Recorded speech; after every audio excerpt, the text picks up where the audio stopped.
All right, let's bring in a professional here because we want to talk cybersecurity here. Bob Kolasky, Senior VP for Executive. Bob, we have a hot war in Ukraine. I think about cyber aspects to that. What have you noticed in terms of maybe some of the activity over there and what risk it may pose to some Western countries? Sure.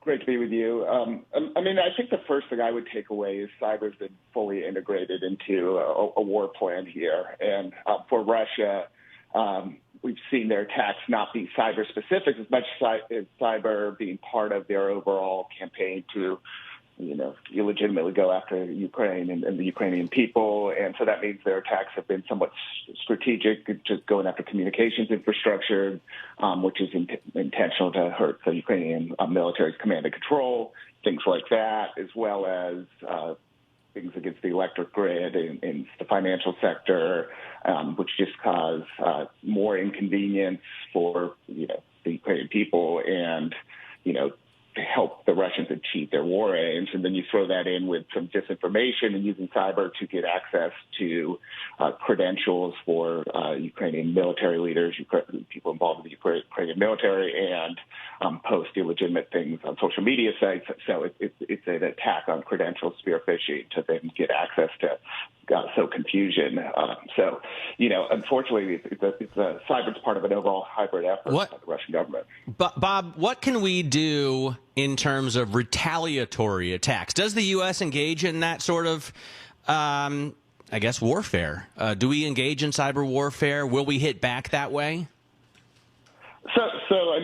When you put it in the context of warfare, we're still largely following our own strategic participation in conflict. So you're not going to see us actively attacking, committing an offensive cyber operations that would be thought of as warfare. But do we have a setup like that?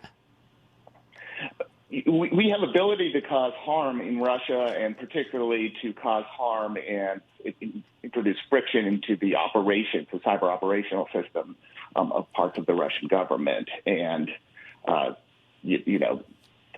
obviously the administration is somewhat circumspect of when that's used. That authority has been given to the Secretary of Defense and been to Cybercom to go offensive if it's part of our overall strategic efforts. So who kind of runs our cyber, security issues from a military perspective? Is that part of the Department of Defense? Is that the NSA? Where does it really lie, that responsibility? The administration, under the Trump administration, gave authorities to the Secretary of Defense, and the operational command is the Cyber Command, which is linked with the National Security Agency. And actually, the White House right now is undertaking a policy review about what authorities should lie with the Secretary of Defense and where the White House itself, the National Security Council, should be involved in making offensive cyber decisions. And that's the question that the administration is going to be looking at is, are you giving too many authorities to the command, closer to the command? And that's a traditional argument that happens in military operations. Interesting. All right, Bob Kolasky, thanks so much for joining us. Bob Kolasky, Senior VP for Executive. Talking about cybersecurity in a time of a hot war in Europe, it has to raise the awareness, presumably, of Western countries, Matt. And we've seen it time and time again as cyber warfare.